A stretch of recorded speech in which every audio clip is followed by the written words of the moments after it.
From the Paddock Mall Studios, this is WOCA, Ocala, Gainesville, The Villages, 1370 AM, 96.3 FM, The Source.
It's 7 minutes after 9 o'clock and 77 degrees. Hey, 3 sevens. I think we got something good luck happening here. Carol Ann Baldwin is in the studio to answer questions that you might have about your garden. So if you'd like to call in, the number is 622-9622-622-WOCA. Good morning, Carol Ann. Good morning, Larry. How are you doing this morning? I'm good. Good. Yesterday we had our guest from Shalom Park. Fun in the park. And it's called Let's Get Buggy. That's cool. Because they're going to do something with bugs. And they're going to let kids and adults let go like a cup full of ladybugs at a time. Oh, okay. So because they're beneficial. Right. And so they actually brought us 2 ladybugs. Oh, nice. Just to show me, and then I let them. You let them go out there. Yeah. Nice. I didn't want to kill them. No. You gotta let them go. They always say if a ladybug lands on you, you make a wish. Oh, really? It's supposed to be good luck. Kind of like wishing on a star. We can wish on anything. See, that makes it seem so playful. And it's just a harmless little bug. We should do the same thing with love bugs, so that all the Northerners who are scared of them will say, "Oh." Yeah, it's just, I don't know anybody's afraid of them. It's just your paint job needs to be afraid of them. That's, they're not harmful. Yeah, but you should make something up. Because trust me, when we went to Disney Springs, there was a little kid just like 9 years old. Oh, because of how many? No, it wasn't that many, but it was on his skin. He was saying, Mom. It just, that's I'm sorry. They were panicking. They were panicking, Caroline. No comment.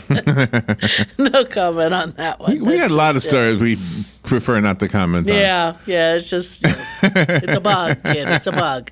It's not going to sting you. So how's everything? It's like summertime, but that's not really unusual for this time of year, right? I mean, it's been a bit warm. I mean, it's supposed to be breaking. Yesterday actually wasn't too horribly bad. Today, I think, supposed to get hot again. We had a nice little rain shower when I was at work yesterday. Didn't actually, just made it a little more sauna-like because it wasn't quite enough to cool the concrete down. But other than that, I mean, you can tell, like this morning, because I didn't have to be anywhere. Yes, I skipped the Ag Center this morning, but I have a good reason. So, But when I got up and I'm having my tea, I opened the door to let the cat out, and I said, I can leave that door open, and no, the AC didn't come on, that kind of thing. Okay. That's how you can tell. It takes a while to cool down in the afternoons, only because those afternoon rains they're gone. It's like boom, suddenly we are out of the rainy season, apparently. So the lady who I gave you the book, we spoke to that lady. I can't remember her name, but she had goats. Miss Martin, how about that? What's her first name? Tava. Okay. Yeah. Tova. So she's up in Connecticut, and she has goats. And she didn't know anything about the goats, but the goats would get rid of the weeds, like you had mentioned before. Right.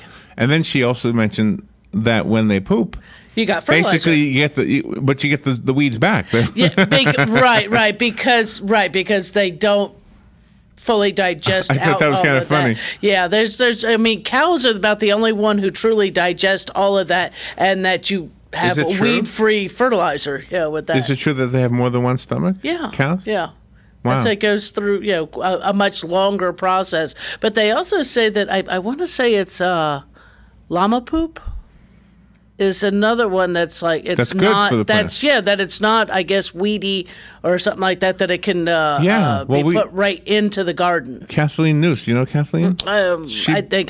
She was selling it, I think, for a while. Yeah. She was calling it llama beans. Yeah, that's it. That's the llama. Yeah, because they poop little round balls. But just a strange digestive system. That's all. And it had high nitrogen, I think. Well, but not so high that it burns. Not like cow manure, horse manure, things like that. Pig, chicken manure. Those all have to be composted. Oh, really? Or aged for an extended time. Otherwise, they'll burn your plants. You can't just dig it in the garden and plant. But with the llama, my understanding is llama's one that you can go, oh, here we go. We just clean out the stalls or clean out their evening areas or something and put it right in the garden, and you can plant. You have a phone call. You ready to jump to the phones? Okay. Good. I'm sorry. Good morning. You're on the air with Carol Ann. Good morning, Carol Ann. Morning, Sonny. I have a question for you, Carol Ann. Okay. I have this bush. Don't ask me its name, but it has the green leaves, and on the edge of the leaves, it's like white. Okay. And anyway, in the middle of it is a palm, like a bush, the smaller bushes, but it's growing in the middle. Okay. Tried pulling it out, everything. It won't come out. Yeah. And I'm just wondering how I can get rid of it so it doesn't affect the bush. The shrub, yeah, that's almost impossible because, like you say, trying to pull it, whatever height you see of that palm coming up there, that's about how long that root is underground. At least. Ouch. Yeah. They can be taken out, but when they're in amongst the root system of your shrubs, you can't get a shovel in there. No. To get that shovel down in next to it and just ease it to where you can then get a hold of it up, underground and give a pretty hefty tug. None of the weed killers do anything to them. I've sprayed those with different products and watched them yellow but never die. And, my thought is I can get in there and cut it pretty close to the ground, and you hear people say you just paint it with Roundup or something on the ends that you've been cutting. Yeah, you may have to do that multiple times. You might actually try to cut it if you can get to it. You may actually see if you could take like a hand trowel or something to dig away some of the dirt and cut it underground and see if that won't kill it off. I mean, if you break a few roots from the shrubs, it's not going to hurt. Right. Well, the big thing is it's coming right out of the more or less the center of the bush. Right. It's like several stalks coming out of the ground. Yeah. And then right in the middle of that is where this palm is growing. Mm-hmm. The problem is that Roundup doesn't kill palms.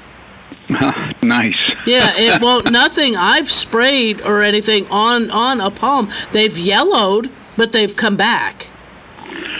Well, my other thought was to try some of the tricks that I used many years ago, and that's just plain old gasoline. You just yeah, but the thing is your shrub's going to absorb that too.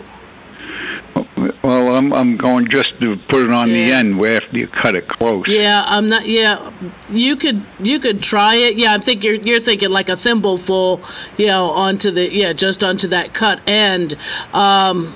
Yeah, you could try it. I think they used to use diesel fuel, but I guess gasoline, a little bit from your gas can for the mower, and paintbrush or cotton ball and daub it well on there, because it's not going to do any good to get it on the ground, or you wouldn't want to get it on the ground only for the sake of your other plants, as well as it's not a right. Well, that's I understand that, but I was just thinking of I used to do that many years ago. Sure. And I had other things, and it seemed to work, but I've never had this problem with a small palm. Right. Up actually in the center coming out of the center of the where the roots are for the bush. Right. Yeah, I would. Yeah, what I would probably do would be to, if I was going to try that, it would be get something like a cotton ball, and really saturate that. Put it over top of that, and put maybe a piece of saran wrap and tape that on there to where that's where it's staying put. But there's enough there that and the plastic to keep it from evaporating. Because gasoline will evaporate rather quickly, and to hold that there, that may do. I mean, I don't think you're committing too horrible of an environmental faux pas by trying something like that. Well, it's. I don't want to wreck the bush. No. I understand. So. Yeah, that's why I said I would probably try it. Like I said, get a couple of cotton balls and soak them in the gasoline, get them nice and wet.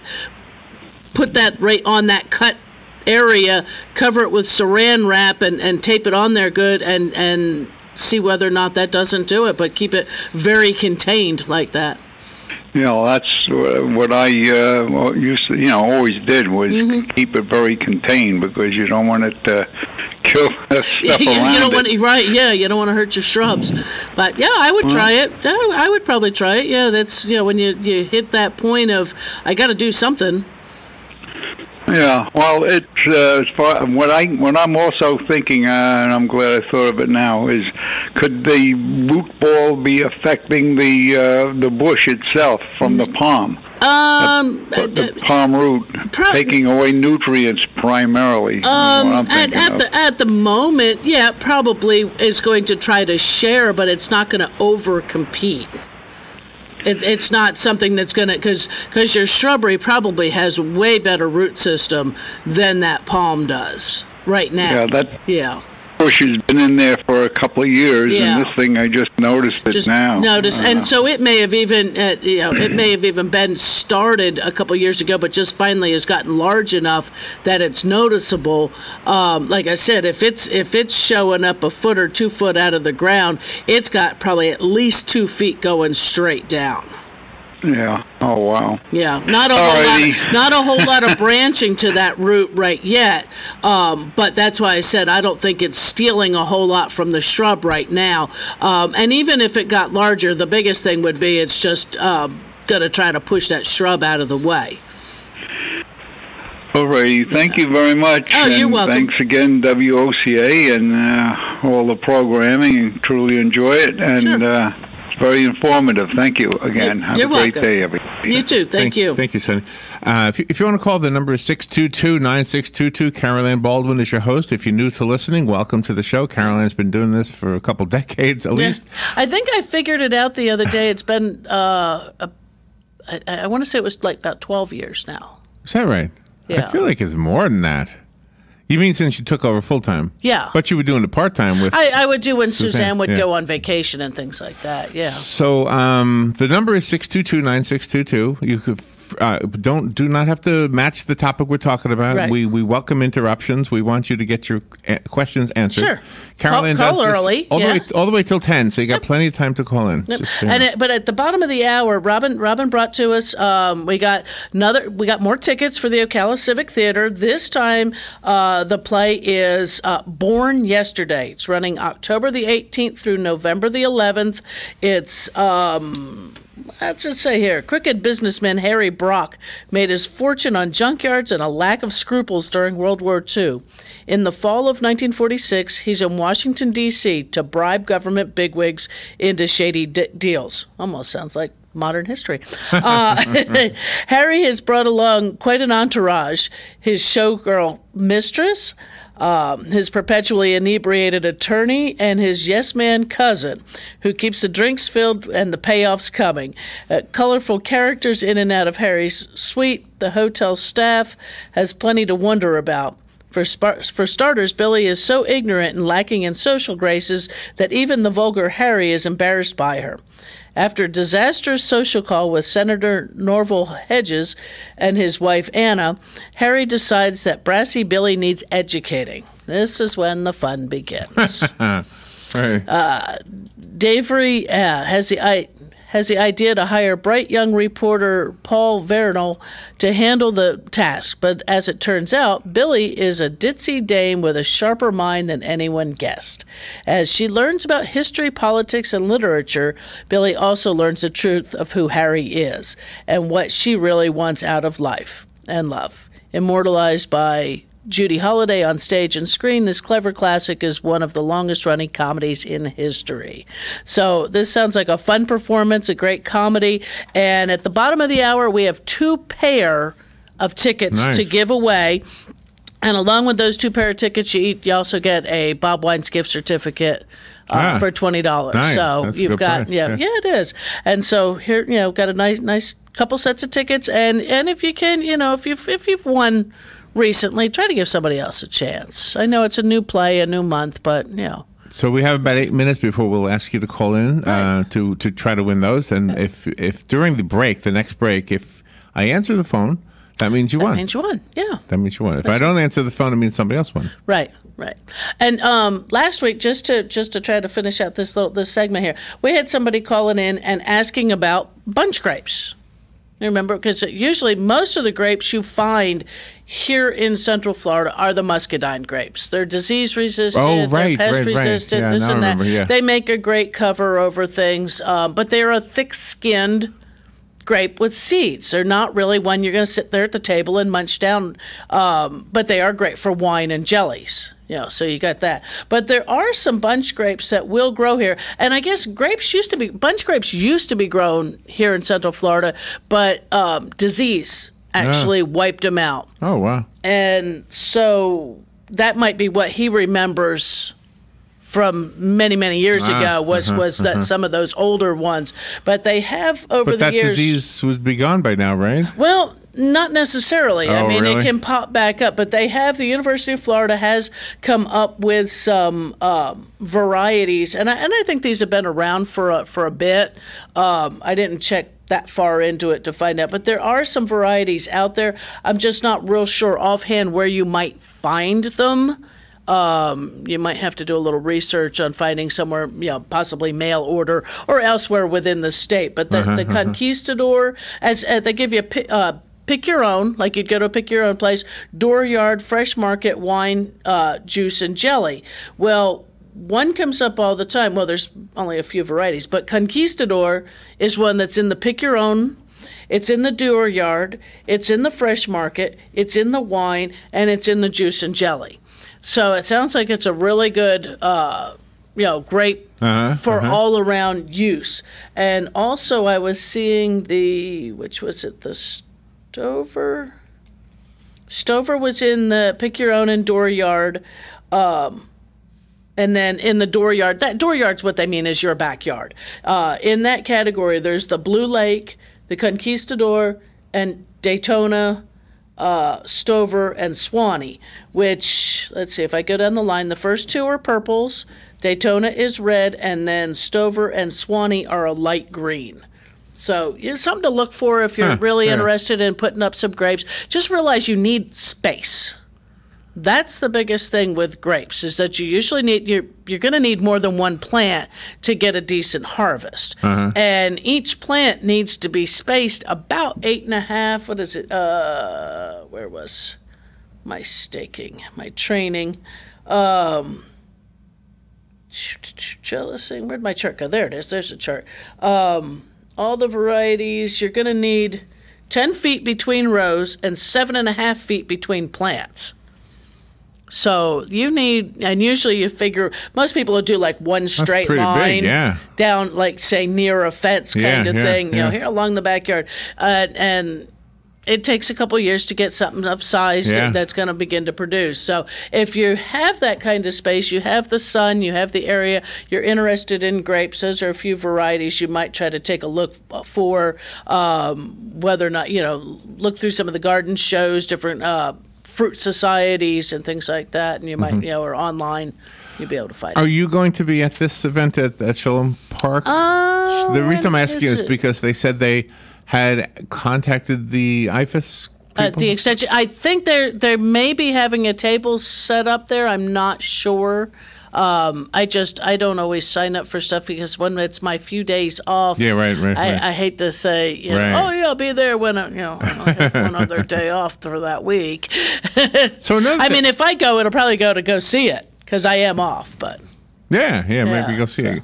So there was another thing I wanted to ask you about. There was the pumpkin patch that used to be at Druid Hills this year is going to be at United Methodist Church, and they get their pumpkins from a pumpkin patch or pumpkin farm in New Mexico. Yeah. And so now there's a storm out there. So the storm isn't. Oh, that's right. Yeah, they've got. Well, Arizona's expecting some flash flooding. Well, this is what my question is. When and this is kind of out of your area because we're talking about now the big cactuses. Right. When there's a flash flood, that rain doesn't sit around, right? It goes away real quickly, right? It does absorb rather quickly, but that quantity of water could be devastating just because it just... Oh, it could hurt all the desert plants? Yes, it could because it doesn't... The flash flood, just like anywhere else, it doesn't soak in quickly. That's why a flood. Oh, I thought it did. That sits on top because it just is so much volume at once. You figure even if you've got a big storm drain, we have a heavy rain, water puddles out in the street, and you have a temporary flood. Once the rains or the water's let up, that goes away quickly. Same kind of thing. My understanding, one time somebody told me who I think lived in Arizona or something, they said when those type of things happen and you're on a road and you may have to actually stop, they actually tell you to open all your car doors. Because? It'll let the water go through it instead of washing you away. Oh, my gosh. Instead of taking your car down the road. Well, that would be across scary. The road, that kind of thing. Wow, that's kind of, wash out that car. So I was wondering from the plant perspective, though. These are plants that don't see water very often. Right. So when they do they go into action and start sucking it up really quick? So but the worst thing is when they do that, they burst. Oh. Like with us, even irrigation is the key to fruit and vegetable production. It's not water it, let it get dry, water it, let it get dry. It's regular irrigation because even like our citrus, it's been growing and maturing, getting ready for the ripening process. But sometimes you will find that people come out after heavy, like say a late tropical storm or something like that, where we get really inundated with water. That boom, my oranges are burst, it's because of all that water uptake. Really? Tomatoes will do the same thing. Watermelons will do it. Yeah, they just up all that water and just. I thought maybe when it rained they had a storage system. Now that's a cactus. Not gotta hurry up and get it. Yeah. All right, we'll take a little break. This is the time, if you were waiting for the time, to call in to win the tickets to the Ocala Civic Theater to see the play called Born Yesterday. Born Yesterday. We will be able to pick two winners. Each of the winners will get 2 tickets.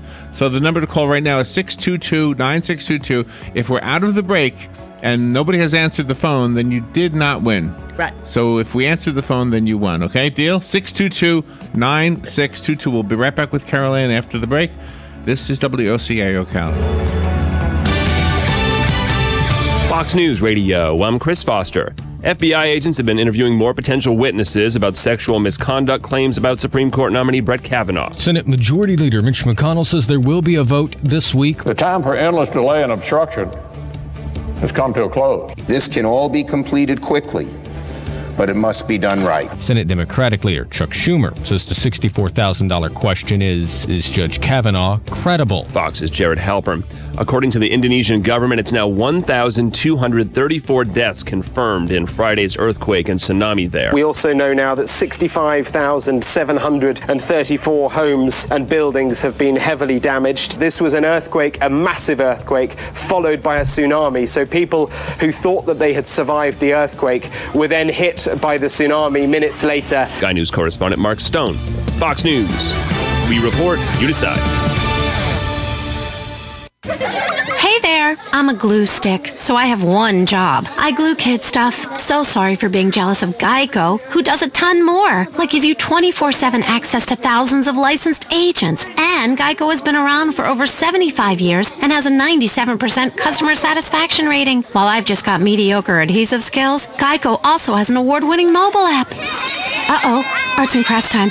No eating the glue stick. Miss Lydia! Geico. Expect great savings and a whole lot more. Pros on the know start with Lowe's, because Lowe's is all about saving pros time and money. Sign up today for Lowe'sForPros.com for features like quick order lists to complete your large order requests in a matter of minutes. Add multiple products to your cart by item numbers, or even easier, simply copy and paste from a document. Plus, you can always buy in bulk for discounts on thousands of items. So the more you buy for your future projects, the more you save today. Sign up today at Lowe'sForPros.com. So, Pro, now that you know, start with Lowe's.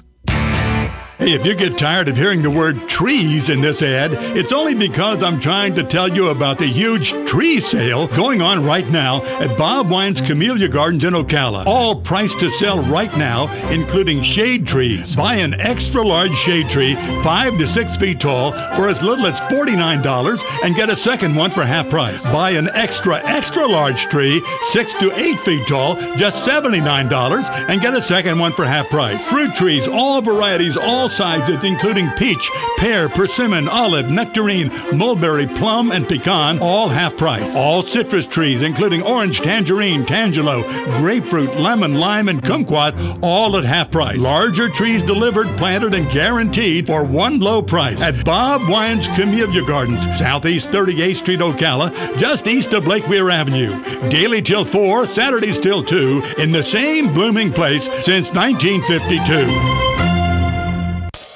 Live on stage at the Ocala Civic Theater, Born Yesterday. Crooked businessman Harry Brock made his fortune on junkyards and a lack of scruples during World War II. In the fall of '46, he's in Washington, D.C. to bribe government bigwigs into shady deals. Harry has brought along quite an entourage. His showgirl mistress, his perpetual inebriated attorney, and his yes-man cousin who keeps the drinks filled and the payoffs coming. Go see Born Yesterday at the Ocala Civic Theater from October 18th to November 11th. Call them for tickets. 352-236-2274. Pumpkins grin from ear to ear because Dollywood's Great Pumpkin Luminites is here. From early morn to late into the night, it's rides, fun, and family done just right. Dollywood's all-new Great Pumpkin Luminites. Go today before it all glows away. From September 28th to November 3rd. Tickets at Dollywood.com. Come to Play Days and Glow Nights. Open daily until 9 p.m. The 14th Annual Florida Bat Festival is October 20th from 10 till 5 at the Luby Bat Conservancy, 1309 Northwest 192nd Avenue in Gainesville. The Flying Giants are here to save the day. Come meet the Winged Crusaders, no capes needed, and celebrate some real superheroes of nature. Admission is $8 for adults, $5 for children ages 5 through 12, and children under 4 are admitted free. This fun, family-friendly festival features games, music, environmental organizations, crafts, food trucks, a beer garden, and of course, our superhero bats. Come have fun at the Luby Bat Conservancy. All right, 25 minutes before 10 o'clock, let's return to Carol Ann Baldwin. In the Garden with Carol Ann is the name of the show, and if you'd like to call Carol Ann, the number is 622-9622, and of course, that area code 352, so 352-622-9622. And it's crazy because, here we go, it's October. Where has this year gone? Where's 2018 gone? It's gone, too quick, way too quick. Yeah, but here we are. We're at October, and I know everybody's complaining because there's holiday decorations up, this and that. But I'm going to talk about holidays early too, because in your world you have to, right? Yeah, well, because if you want your Christmas cactus and your poinsettias to bloom, or to color up for the poinsettia, you have to begin to deal with that now, in order for them to, get past, get that day length kind of thing going. So if you have Christmas cactus, not that they're available in the stores yet, that'll probably be another month, probably the first part of November. They may start showing up. I think last year they were pretty early, but they come in ready to burst in bloom. So if you don't get them early, next thing you know, there's no flowers left. But then next year, you have yours and it'll be ready. But your Christmas cactus right now, if it's not in an area that when it is nighttime, because now it's getting dark earlier. We had the first day of autumn already. Right. It's getting dark earlier and it's staying dark later in the morning. So it needs that long night. The Christmas cactus? The Christmas cactus, in order for it to set its buds. Okay. And it also is because, well, with us, it's a drier time of year, and which works out perfect. So we're backing off on the water. If you need to fertilize it now, I'd use, a little bit of the cactus fertilizer, or if you have just Miracle-Gro, go light on it, because Miracle-Gro's got so much nitrogen in it that it's going to possibly not allow it to bloom. Oh, really? Okay. Yeah. So right now, make sure you've getting it moved to an area that when it is nighttime outside, it is nighttime where that plant is. Whether or not, maybe you may even have to stick it in a closet or in a spare bedroom that you don't use. Just for it, and it does take it about 4 to 6 weeks to get it ready, to begin to put those buds on. As soon as those buds are on, you can move it back out into your display area where it's going to be. Just make sure you're not putting it where there's a draft or severe, where weather's, temperature changes will happen a lot, in front of a real sunny window or something, where that heat comes through on it. So the same thing is true for the poinsettia? And your poinsettia, you want to make sure, if it is in a container, mine's in a pot, mine's in a pot, is that it's somewhere where your porch light's not going to be on it. Again, that kind of thing of, it needs to be nighttime when it's nighttime where those plants are, for those to color up those bracts, to color up that modified leaf, and then set the bloom to it. And you have a phone call. Hey. Good morning. You're on the air with Carol Ann. Yes, good morning, guys. Morning. If you want to get in the Christmas mood, just go walk through Walmart's garden center. They're all set up, ready to go. Well, most of them, they're getting them set. But then again, it is just the way retail works, is that if it's not set up now, it won't be ready by that time. The product comes in, it's shipped, it's there. They need to put it on the floor. Right. Okay, the reason I called today, now I'm getting a little bit antsy to put my rice seed down for winter. Right. Would it be too early now? I think it is. I think it's a little too hot, maybe closer to the end of the month.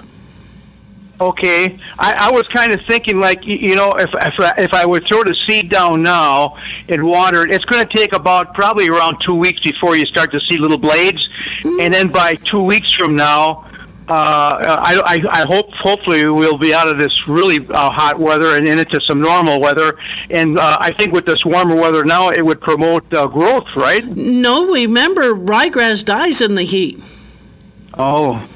So that's why I said, given it, because I would probably, because your grass is still green. Your grass should still be looking good. So to put that rye down. Only the people that have been irrigating. Everybody else looks like Arizona around here. Oh, really? That's funny. Wouldn't have thought it would have reacted that quickly. But no, because right now, it is. I think it's still too early for it, only because even the nighttime temperatures have been staying pretty hot. We've been reaching 90 on a consistent basis still, and so if you put that down, ryegrass doesn't like 90. So it might come up, but it might also stress it to where it doesn't stay. Yeah, you think the heat would kill the seed? I don't think it'll necessarily kill the seed, but it's going to germinate. If you put water to it and it has enough warmth, it's going to germinate, and it's got plenty of warmth. And if you don't irrigate it, then the seed will dry up and die. But I would probably be waiting. I haven't even really seen a whole lot of rye come into the stores yet. Yeah, I seen. I know you work for Lowe's, but the Lowe's out here on Silver Springs has it in large bags. Okay, so that's where I got my.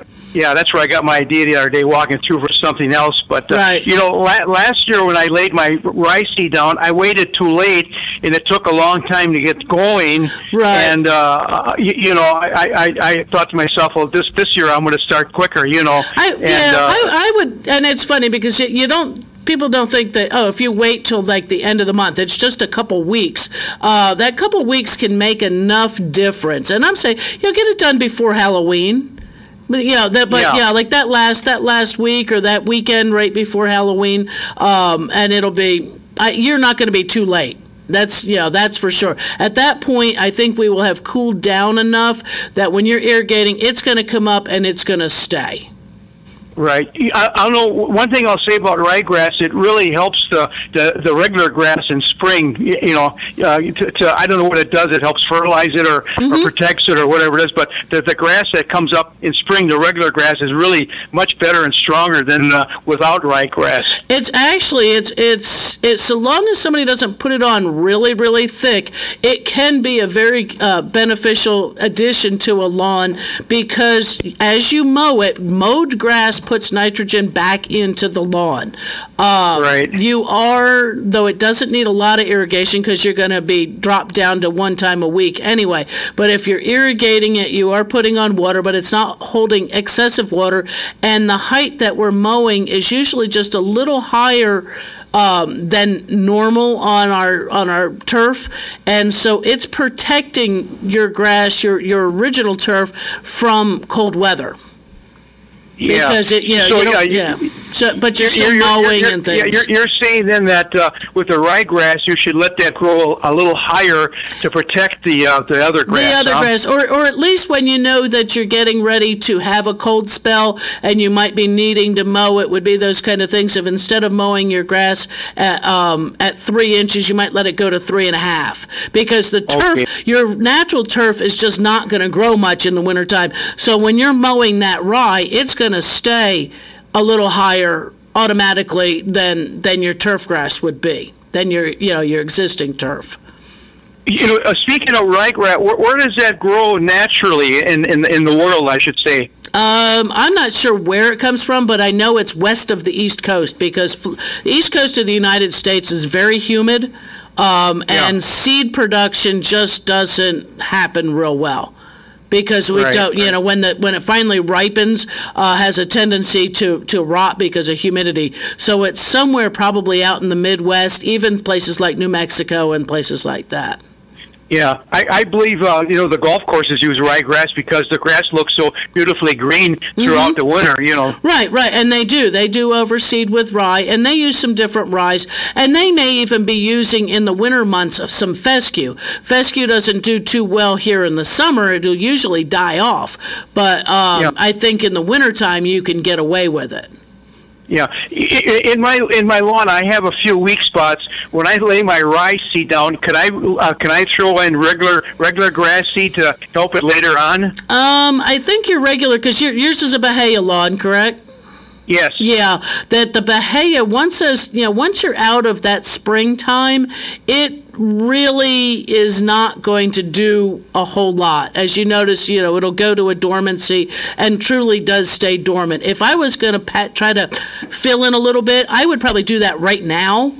Get you a little bit, rake out those bad areas, throw your seed down, throw a little compost or something like that over it, or a little black velvet, something like that, lawn soil. Stay away from topsoil unless you don't mind importing weeds. And then just keep those areas watered to get those germinating, and those should hopefully get some root system going before you get that rye down. Oh, okay. Yeah. So I would expect some grass to start growing before I throw the rye. I think you could, if you were to do that now, because it's still warm enough that the Bahia should germinate rather quickly. Yeah. Okay, well, it looks like I got some things to do before I do my Christmas shopping. There you go. Okay, thanks a lot. You're Bye. welcome. All right, thank you for the call. Yeah.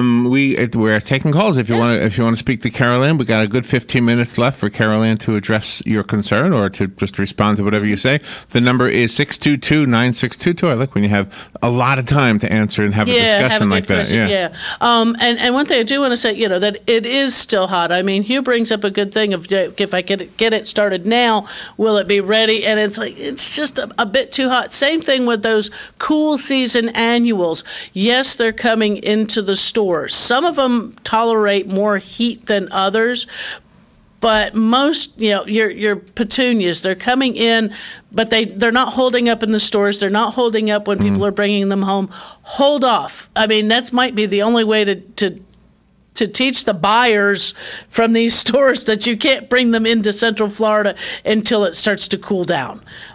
So I would personally, I'd be holding off on planting maybe some of the hanging baskets or container planters where you can move these into some shade in that hottest part of the afternoon, or place them, and then as the temperatures cool, you can move those planters out more into the garden that get more sun. But right now, I'd be holding off on some of that.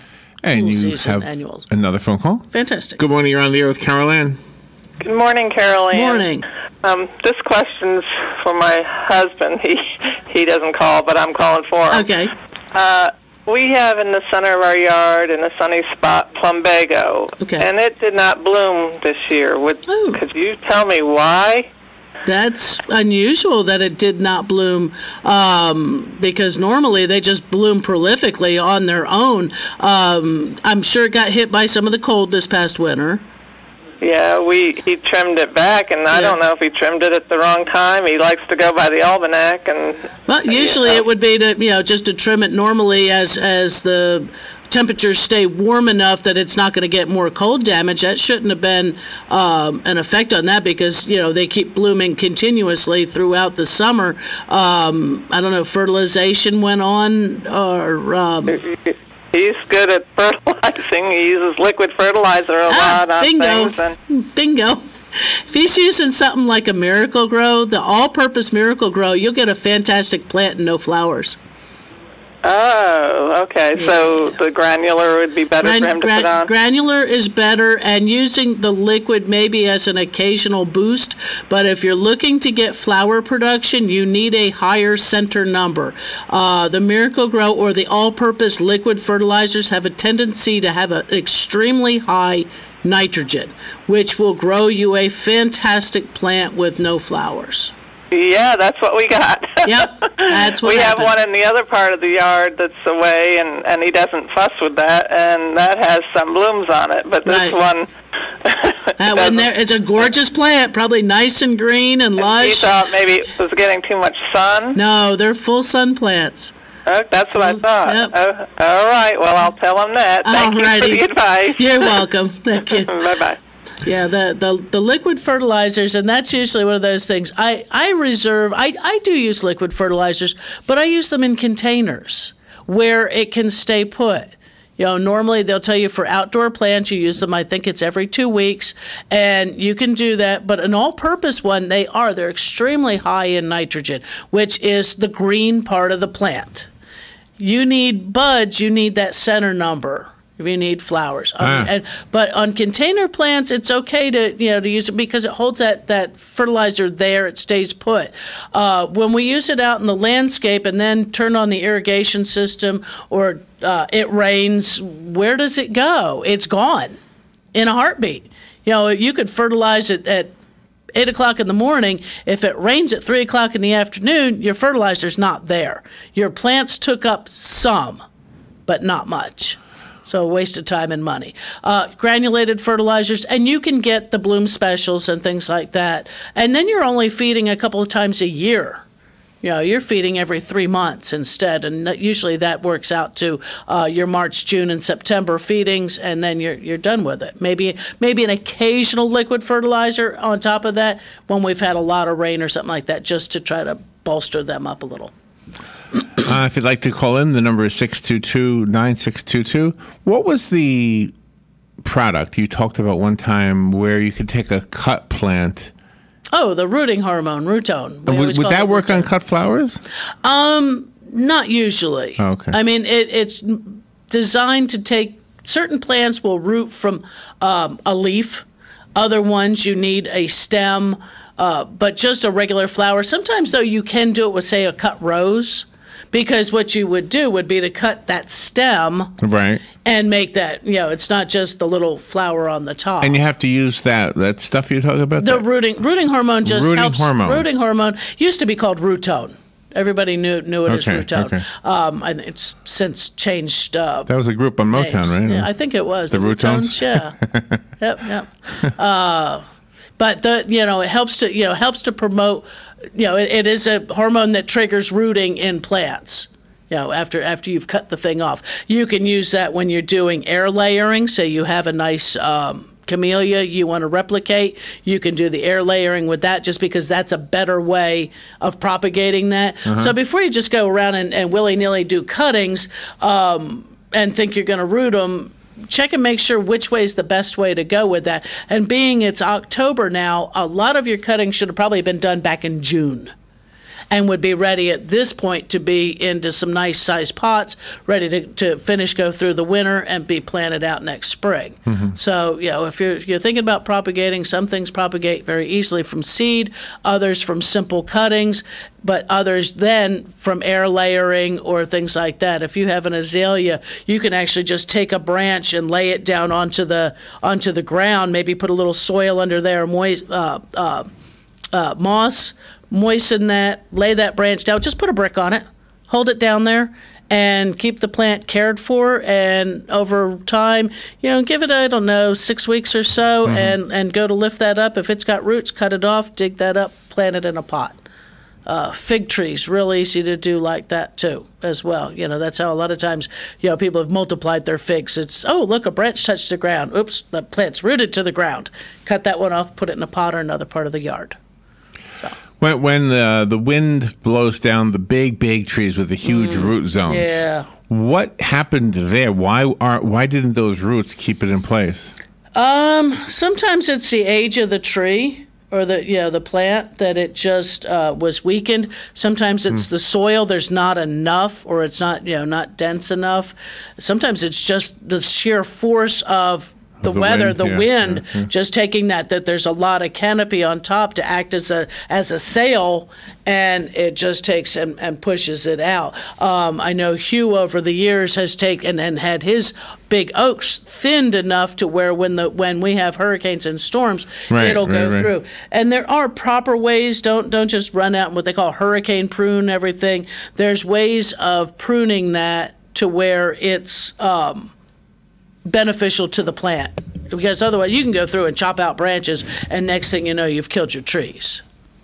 So it's or really cause them to climb. And when they do that thing you call crepe murder on the median over on East Silver Springs Boulevard, they always come back. They do, but the thing is all of those branches that you see are very weak, and it does shorten the life of the tree. Oh, really? Yeah. A lot of times they people do it see a lot. They do it every year. They do it every year. Every year in February, they go through just cut it all back because it's easy. And DOT has certain requirements on how high the limbs can be from, or have to start from the road height. How far down they can be, or how tall it has to be, or how short it has to be, so that they can be seen over. And that's Department of Transportation on that. But a lot of times we see the moss, the Spanish moss, the ball moss, the lichens growing in shrubs and plants and things like that. And crepe myrtles are another one that gets this. It's it's advantageous to plants that are overly pruned, old, ill cared for, overly mulched, overly fertilized. Just usually poor care of the plant is something that will encourage a proliferation of the mosses and the lichens. It's not that they're coming and trying to kill the plant.